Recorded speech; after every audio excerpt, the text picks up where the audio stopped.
नमस्कार. आपण पाहत आहात सम्यक क्रांती यूट्यूब चॅनल माधव गायकवाड. बंधू आणि भगिनी आणि मित्रांनो,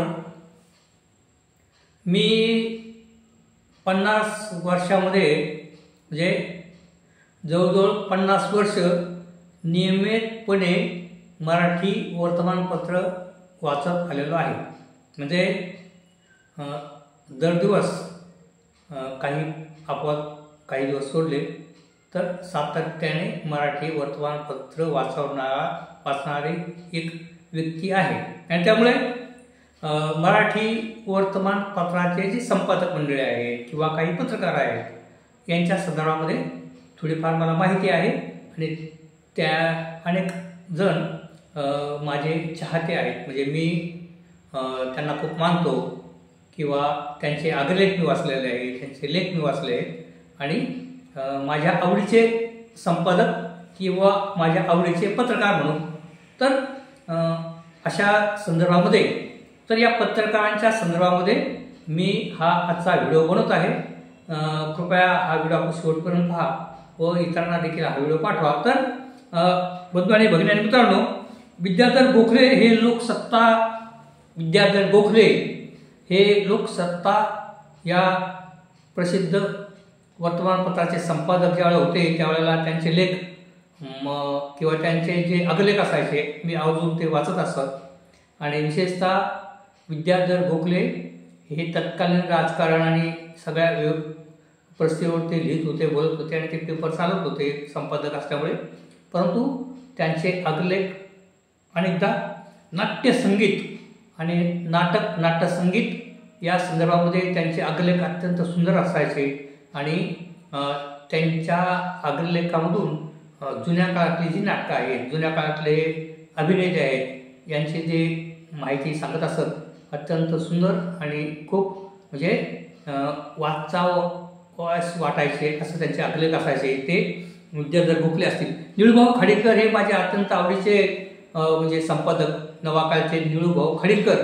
हे निळूभाऊ खाडीलकर त्यांना अग्रलेखांचे बादशाह म्हणायचे. निळूभाऊ खाडीलकरांचे अग्रलेख अत्यंत सुंदर अग्रलेख असायचे. विशेषतः रामायण असेल, महाभारत असेल किंवा येणाऱ्या वेगवेगळ्या सणांच्या संदर्भामध्ये ते सण आणि त्या सण आणि त्या संदर्भात असणारी माहिती अत्यंत उत्कृष्ट ते द्यायचे. आणि ते अग्रलेख अत्यंत सुंदर असायचे. राजकारण असेल आणि वेगवेगळ्या विषयावर त्यांचे अग्रलेख प्रखरपणे असायचे आणि अत्यंत वाचनीय असं अग्रलेख असायचे निळूभाऊ खाडीलकर. तेव्हा हे निळूभाऊ खाडीलकर असतील. माधव गडकरी हे लोकसत्ताचेच नंतर संपादक. हे माधव गडकरी देखील त्यांचे देखील मी अग्रलेख सातत्याने वाचत असतो. आणि माधव गडकरी हे सातत्याने माधव गडकरी या संपादकाचं नाव घेतलं तर तात्काळ आपल्याला रिडल्स जे 1985 सालामध्ये झालेलं रिडल्स जे प्रकरण आहे त्यांच्या अग्रलेखामुळे झालं असं आपल्याला म्हणता येईल. ते माधव गडकरी असतील. मग पुढे अरुण साधू असतील. अरुण साधू हे नवशक्ती वर्तमानपत्र आणि एक लेखक, कवी आणि खूप म्हणजे अरुण साधू हे म्हणजे त्यावेळेला दलित पॅंथरला म्हणजे राजा ढाले, नामदेव रसाळ यांना मदत करणारे किंवा त्यांना प्रसिद्धी देणारे आणि दलित चळवळ किंवा आंबेडकरी चळवळीला पाठिंबा देणारे, त्यांच्या नेत्यांच्या कार्यकर्त्यांना प्रसिद्धी देणारे अरुण साधू आणि फार मोठे लेखक. ते अरुण साधू माझे फार आवडीचे त्यावेळेचे संपादक होते. भारतकुमार राऊत हे मटा म्हणजे महाराष्ट्र टाइम्सचे संपादक होते. भारतकुमार राऊत यांचे देखील एक फार मोठे त्यांचं योगदान राहिलेलं आहे. आणि भारतकुमार राऊत यांना माननीय शिवसेना प्रमुख बाळासाहेब ठाकरे यांनी त्यांना राज्यसभेवर पाठवलं होतं, म्हणजे खासदार देखील होते. आणि मग या सर्व आणि आणखीन एक महत्त्वाचं म्हणजे मी त्यांचे लेख आवर्जून वाचत असो की ते म्हणजे वारकरी संप्रदाय असेल किंवा संत साहित्य असेल किंवा या माध्यमातून त्यांचे अग्रलेख असायचे. त्या म्हणजे वसुंधरा पेंडसे मॅडम यांचे देखील अग्रलेख मी वाचत असे. आणि त्या माझ्या खूप आवडीच्या संपादक होत्या त्या वसुंधरा पेंडसे मॅडम. तर अशा पद्धतीने एक मोठी परंपरा या वर्तमानपत्राची राहिलेली आहे. तेव्हा मला मी जे माझ्या वाचनात जेवढे काही आलेले आहे वर्तमानपत्रामध्ये तर वरील जी नाव घेतली ते त्यांचे अग्रलेख मी वाचलेले आहेत. तेव्हा खरं म्हणजे या ठिकाणी हा व्हिडिओ बनवायचं मला कारण असं आहे की भाऊ तोरसेकर भाऊ तोरसकर अनेक रंगीबेरंगी अनेक कपाळावर वेगवेगळ्या रेषा मारून वेगवेगळे आकार काढून आणि जे अत्यंत प्रसिद्ध आहेत ते अनिल थत्ते. भाऊ तोरसकर आणि अनिल थत्ते हे देखील वरील जी मी नावं घेतलीत त्या श्रेणीमधील त्यांच्याचे थोडंसं वयाने लहान असतील तर त्या श्रेणीमध्ये मोडणारे हे दोन माणसं आहेत, भाऊ तोरसकर आणि अनिल थत्ते. या भाऊ तोरसकर आणि अनिल थत्ते यांचे देखील मला असं वाटतं की जवळजवळ 40 वर्षापासून मी या दोन माणसांची नावं मला माहीत आहेत आणि 40 वर्षाच्या दरम्यान देखील मी भाऊ तोरसकर असतील किंवा अनिल थत्ते असतील यांचे लेख मी वाचलेले आहेत. अनेक वर्तमानपत्रामध्ये त्यांनी पत्रकार म्हणून काम केलेले आहे. त्यांचे लेख मी वेगवेगळ्या वर्तमानपत्रांमध्ये वाचले आहेत आणि त्यावेळेला मासिकं यायचे, दिवाळी अंक यायचे. या दिवाळी अंकामध्ये भाऊ तोरसकर किंवा अनिल थत्त्यांचे अनेक मासिकांमध्ये जे त्यांचे लिखाण यायचं ते मी वाचलेलं आहे.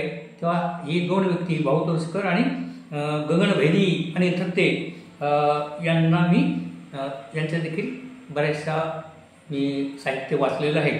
तर मला आज या ठिकाणी मुद्दाम मी हा व्हिडिओ असा बनवला आहे की आजच्या घडीला भाऊ तोरसकर हे वयोवृद्ध पत्रकार आहेत आणि ते छाती ठोकपणे सांगतात मी भारतीय जनता पार्टीचा पाठीराखा आहे आणि मी भारतीय जनता पार्टीला मानणारा आहे आणि मग त्याचप्रमाणे विशेषतः माननीय पंतप्रधान नरेंद्र मोदी व महाराष्ट्राचे मुख्यमंत्री देवेंद्र फडणवीस यांचे ते चाहते आहेत आणि त्यांच्या संदर्भामध्ये सातत्याने व्हिडिओ बनवत असतात. आणि या व्हिडिओच्या म्हणजे यूट्यूबच्या माध्यमातून असणारे जेवढे यूट्यूबर्स आहेत त्याच्यामध्ये सगळ्यात एक नंबर आहे ते भाऊ तोरसकर. कारण भारतीय जनता पार्टीचे सर्वच नेते त्यांनी 2 वाक्य उच्चारले तरी म्हणजे लाईकचा पाऊस पडतो.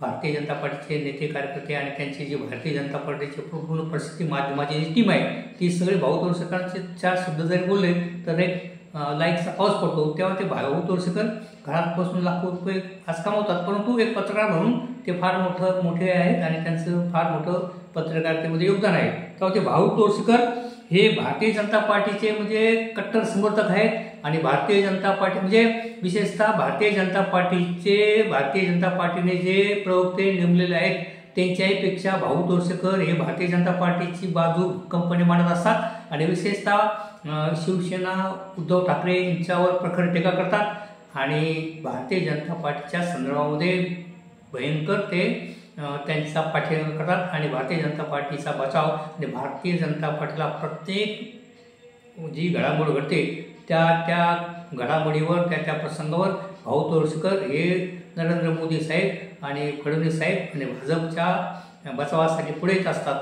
तेव्हा या ठिकाणी मला असं वाटतं की जर या ठिकाणी असणाऱ्या पत्रकारांचे भारतीय जनता पार्टीचे प्रवक्ते त्यांच्यापेक्षाही भाऊ तोरसकर हे भारतीय जनता पार्टीची बाजू भक्कमपणे मांडतात आणि म्हणून मला असं वाटतं की भाऊ तोरसकर यांना भारतीय जनता पार्टीने राज्यसभेवर पाठवलं पाहिजे, म्हणजे त्यांना खासदार केलं पाहिजे. आणि ही परंपरा आहे की बाळासाहेब ठाकरे यांनी प्रीतीश नंदी सारख्या मराठी माणसाला खासदारकी दिलेलं आहे किंवा भारतकुमार राऊत यांना बाळासाहेब ठाकरेंनी खासदारकी दिलं आहे, एक आठवले म्हणून असे म्हणजे अनेक म्हणजे किंवा काँग्रेसने पण असे नामांकित जे संपादक होते त्यांना देखील म्हणजे लोक राज्यसभेवर पाठवलेलं आहे. तेव्हा मला असं वाटतं की भारतीय जनता पार्टीचे भक्कमपणे बाजू मांडणारे भाऊ तोरसकर यांना राज्यसभेवर त्वरित पाठवावं असे मला वाटते.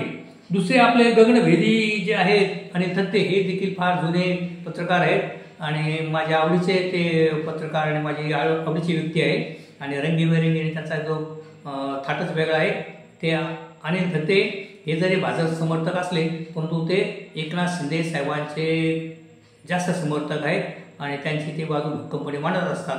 तर मला असं वाटतं की एकनाथ शिंदे साहेबांनी देखील या अनिल थत्ते साहेबांना राज्यसभेवर पाठवायला पाहिजे. कारण या दोन्ही भाऊ तोरसकर आणि अनिल थत्ते यांचे आता वय झालेले आहे परंतु ते अत्यंत पत्रकारितेमध्ये आणि साहित्यामध्ये अत्यंत दिग्गज आणि गाढे अभ्यासक आहेत आणि म्हणून त्यांच्या ज्ञानाचा फायदा घेऊन या दोन मंडळींना राज्यसभेवर पाठवावं असे मला वाटते. कारण कठोरपणे ते पक्षाचीच भूमिका सातत्याने मांडत असतात काँग्रेस असेल किंवा उद्धव बाळासाहेब ठाकरे यांच्यावर प्रखर टीका करणे हा त्यांचा हातचा मूळ आहे म्हणजे. आणि ते सातत्याने भारतीय जनता पार्टीची बाजू घेतात. तर भारतीय जनता पार्टीने नको त्या माणसांना कुठे पाठवलेलं आहे. तर अशा या 2 माणसांना भाजपने का राज्यसभेत पाठवू नये. पुण्यामध्ये या ठिकाणी आणखीन मी तुम्हाला सांगतो की सुशील कुलकर्णी नावाचे जे असते ते सुशील कुलकर्णी हे पत्रकार आहेत. ते मोठे नामांकित यूट्यूबर आहेत आणि ते देखील भारतीय जनता पार्टीची बाजू मांडतात. बीडमधून आलेले आहेत आणि प्रमोद भाजप यांना आदर्श मानतात आणि त्यांचं बोलणं एकदम भारी असतं. आणि ते देखील उद्धव ठाकरेवर प्रचंड टीका करणार आणि काँग्रेसवर प्रचंड टीका करणार आणि भारतीय जनता पार्टीची बाजू भक्कमपणे मांडतात. म्हणजे आता जे भारतीय जनता पार्टीने पत्रकार नेमलेत ना, अजित चव्हाण आणि ते नवनाथ पण आहे तो, त्यांच्यापेक्षा हे सुशील कुलकर्णी अत्यंत व्यवस्थितपणे भाजपची बाजू मांडतात. तर भाजपला मला असं वाटतंय की या सुशील कुलकर्णीला देखील भाजपने विधान परिषदेमध्ये पाठवलं पाहिजे. आणि दुसरा ते नवनाथ म्हणून आहे, त्याचे साखर बोटवर असतं आणि ज्या वेळेला काही नवीनच पत्रकार आहेत आणि ते पत्रकार होते आता भाजपचे प्रवक्ते, ते सातत्याने त्यांची बोटवर असतात, इतरांना कोणाला बोलून देत नाही, आक्रमकपणा करतात, अकरा सिनेमा करतात. तर यांच्यापेक्षा हे सुशील कुलकर्णी हे अधिक समर्पक भाजपची बाजू मांडतात. तर त्यांना प्रवक्ते करण्याच्या ऐवजी त्यांना डायरेक्ट विधान परिषदेचं तिकीट द्यावं असं मला वाटतंय. दुसरं महत्त्वाचं म्हणजे एक दुसरे गृहस्थ आहेत प्रभाकर सूर्यवंशी. अरे बापरे, प्रभाकर सूर्यवंशी तर हे उद्धव ठाकरे यांच्यावर तुटून पडतात आणि विशेषतः उद्धव ठाकरेंचे चिरंजीव आहेत जे आदित्य ठाकरे यांच्यावर ते तुटून पडत असतात आणि त्यांच्या संदर्भामध्ये अत्यंत त्यांची भाषा पण एकदम भयानक आहे. आणि म्हणजे जसं ठाकरे शैली तसं ही प्रभाकर शैली त्यांनी विकसित केलेली आहे आणि फार मोठे यूट्यूबर आहेत. आणि ते म्हणजे मला कधी असा प्रश्न पडतो की हे आदित्य ठाकरे व उद्धव ठाकरे यांनी या प्रभाकर सूर्यवंशी यांचे काय घोडे मारले आहेत की जे अत्यंत अक्षरशः तुटून पडतात उद्धव ठाकरेंवर व आदित्य ठाकरेंवर. आता तो त्यांचा अधिकार आहे. तेव्हा भारतीय जनता पार्टीची भक्कमपणे बाजू मांडणारे प्रभाकर सूर्यवंशी यांना देखील भारतीय जनता पार्टीने विधान परिषदेवर पाठवावं असं मला वाटतं. तर बंधू आणि भगिनींनो, विचार करा की अशा पद्धतीचे जे पत्रकार आहेत मंडळी, म्हणजे जे विद्याधर गोखले असतील, निळूभाऊ खडेकर असतील किंवा माधव गडकरी असतील, वसुंधरा पेंडसे असतील, अरुण साधू असतील, भारतकुमार राऊत असतील, हे एका काळामधले अत्यंत दिग्गज असे संपादक होते आणि चौफेर आणि अत्यंत अष्टपैलू आणि अत्यंत अभ्यास आणि प्रचंड गाढा त्यांचा अभ्यास आणि प्रचंड त्यांचं वाचन चिंतन आणि याच्यामुळे त्यांचे अभिलेख असत किंवा त्यांचे वर्तमानपत्र त्या वर्तमानपत्रांमधले संपादक असताना त्यांनी त्या वर्तमानपत्रांचा प्रचंड खप वाढवला. असे जे पत्रकार आहेत आणि त्यांच्याचबरोबर भाऊ तोरसेकर आणि जे अनिल थत्ते हे पत्रकार देखील अत्यंत एका काळामध्ये नामांकित होते.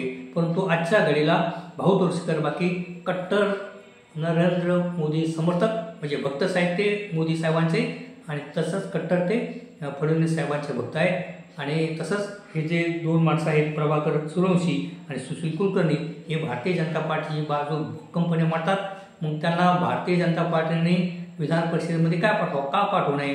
आपल्याला आठवत असेल की मागच्या हप्त्यामध्ये माननीय देवेंद्र फडणवीस यांची संपूर्ण वर्तमानामध्ये प्रचंड पानभर जाहिरात आली. शिवरायांच्या प्रतिमेच्या पुढे गुलाब पुष्प वाहताना खाली देवा भावलेले आहे. त्यावेळेला ती जी जाहिरात आली त्याच्यावर जे टीका टिप्पणी झाली त्याच्यावर देखील त्यांनी या मंडळींनी समर्थन केलं. तर अशा अनेक वेगवेगळ्या पद्धतीने आणि विशेष म्हणजे 2 मला या ठिकाणी सांगूशी वाटते की प्रभाकर सूर्यवंशी आणि हे जे सुशील कुलकर्णी आहेत हे उद्धव ठाकरे व आदित्य ठाकरेवर तुटून पडतात पण राज ठाकरेवर वाकी जपून बोलतात. कारण का तर त्यांनी स्वतःच ते मला वाटतं त्यांच्या एका व्हिडिओमध्ये त्यांनी सांगितले, सुशील कुलकर्णी सांगितले राज ठाकरेंवर व आम्ही जपून बोलतो कारण ते खळखटॅकवाले आहेत आणि राज ठाकरेंवर जर उद्धव ठाकरेंसाठी आम्ही जर टीका केली तर आमच्या टिंगऱ्या सुजवल्या जातील असं स्वतःच सुशील कुलकर्णी एका त्यांच्या व्हिडिओमध्ये म्हटलेले आहेत. तेव्हा राज ठाकरेंना बाकी राज ठाकरे साहेबांवर अत्यंत जपून बोलतात कारण त्यांना माहिती आहे उद्धव ठाकरे व राज ठाकरेंवर जशी आपण प्रचंड टीका करतो तशी राज ठाकरेंवर टीका ते करू शकत नाहीत कारण राज ठाकरेचे कार्यकर्ते खळखटाक करतील व त्यांच्या टिंगऱ्या सुजवतील असं या ठिकाणी सुशील कुलकर्णी यांनी म्हटलं होतं. तेव्हा अशा पद्धतीचे सध्या राजकारण आहे आणि अशा पद्धतीचे जे पत्रकार आहेत की म्हणजे आता जे पत्रकार आहेत तरुण पत्रकार आहेत त्या तरुण पत्रकारांना जे म्हणजे थोडेसे असे टपोरी टाईप आहेत किंवा जे म्हणजे प्रश्न समोरच्या व्यक्तीने केलेल्या प्रश्नावर भारतीय जनता पार्टीच्या संदर्भामध्ये असेल किंवा नेत्यांच्या संदर्भात असेल केलेल्या प्रश्नावर त्या विषयाला भरकटवण्यासाठी त्यांच्याकडे नानाविध उपाय आहेत आणि जे असं पोरगटपणा करतात किंवा आरेरवायची भाषा करतात असे देखील पत्रकार सध्या आपल्याला दिसतात. त्यातल्या त्यात म्हणजे पत्रकार आहेत भाजपचे प्रवक्ते आहेत तो केशवराव त्यातल्या त्यात ते केशवराव देखील विषय भडकवण्यामध्ये एक नंबर आहे. परंतु त्यांचं एक विवेचन शांतपणे असतं आणि मार्मिक असतं. तर अशा पद्धतीने भारतीय जनता पार्टीची बाजू घेणारे पत्रकार मंडळी या महाराष्ट्रामध्ये किंवा देशभर प्रचंड त्यांची एक फौज नरेंद्र मोदी साहेबांच्या प्रचारासाठी बचावासाठी किंवा त्यांचं समर्थन करण्यासाठी आणि काँग्रेस व उद्धव ठाकरे यांच्यावर टीका करण्यासाठी एक प्रचंड मोठी फळी महाराष्ट्रामध्ये एक पत्रकारांची मोठी फळी भारतीय जनता पार्टीने उभी केलेली आहे आणि ते इमानीद्वारे भारतीय जनता पार्टीची बाजू घेतात, भारतीय जनता पार्टीचं समर्थन करतात आणि काँग्रेस व उद्धव ठाकरे यांच्यावर यथेच्छ टीका करतात. तेव्हा त्याचं फळ म्हणून निश्चितपणे या मंडळींना म्हणजे भाऊ तोरसेकर असेल किंवा सुशील कुलकर्णी असतील किंवा प्रभाकर सूर्यवंशी म्हणजे भाऊ तोरसेकरांना राज्यसभेवर पाठवावं आणि सुशील कुलकर्णी यांना विधान परिषद व प्रभाकर सूर्यवंशी यांना देखील विधान परिषदेवर पाठवावं असं मला वाटतं. बंधू आणि भगिनींनो, आपण हा व्हिडिओ इतरांना देखील पाठवा. अशा पद्धतीचे व्हिडिओ घेऊन मी आपल्यासमोर येत असतो. तरी आपण या व्हिडिओ लाईक करा आणि आपण जर पहिल्यांदाच हा माझा व्हिडिओ पाहत असाल तर माझ्या संमेलक्रांती यूट्यूब चॅनल बादल गायकवाड या माझ्या चॅनलला आपण सबस्क्राईब करा. धन्यवाद.